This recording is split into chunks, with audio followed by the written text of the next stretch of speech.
There are certain phrases you read and think, well, surely that's an exaggeration. And then you look around. The phrase says that one day tolerance will become so intense that intelligent people will be forbidden from thinking simply because their thoughts might upset the idiots. I don't know if that day has arrived, but honestly, sometimes I get the uncomfortable feeling that we're certainly doing our best to make it happen. As a coffee shop sociologist and pajama philosopher, I've been watching a rather curious evolution in our society. There was a time when someone said something foolish and you could simply answer, "I think you're wrong." Today, depending on who feels offended, that response can somehow become an attack, disrespect, intolerance, or even a crime against human sensitivity.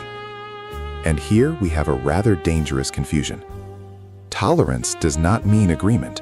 Tolerance means accepting that another person can think differently without needing to symbolically burn them in the public square. But we've achieved something even more remarkable. We've turned disagreement into a personal insult. If I say something that contradicts your beliefs, apparently I haven't challenged your argument, I've challenged your very existence. And then the modern ritual begins. Block, cancel, label, insult, and if there's still time, post something about respect and coexistence. Because apparently nothing demonstrates tolerance better than demanding that everyone think exactly like we do. Freedom of thought comes with one small inconvenience. Other people have the right to think something stupid. Yes, something stupid. And here's an important distinction. Having the right to say something does not automatically make that something true, intelligent, or worthy of applause. The solution isn't to silence people who think differently. The solution is much harder. Learning how to disagree without turning every difference of opinion into an emotional civil war. Because a genuinely tolerant society doesn't need to silence people who think differently.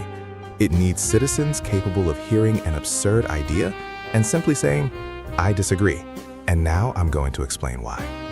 That, ironically, requires considerably more intelligence than shouting. And perhaps that's our real problem.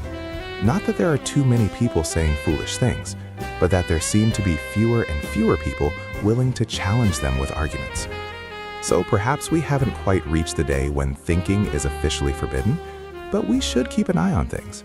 Because when a society begins to consider an opinion dangerous simply because it makes people uncomfortable, freedom starts needing permission. And when freedom needs permission to exist, it isn't exactly freedom anymore. So let's think, calmly, with arguments, even when we're wrong. And if I ever say something foolish, I hope someone has enough patience to prove it to me. Although, naturally, I'll probably deny it for at least 5 minutes, for the sake of intellectual dignity, and because we shouldn't abandon all our traditions. If this reflection made you think, smile, or recognize someone you know what to do. Subscribe, comment, and share it. We promise we won't require you to agree. Yet.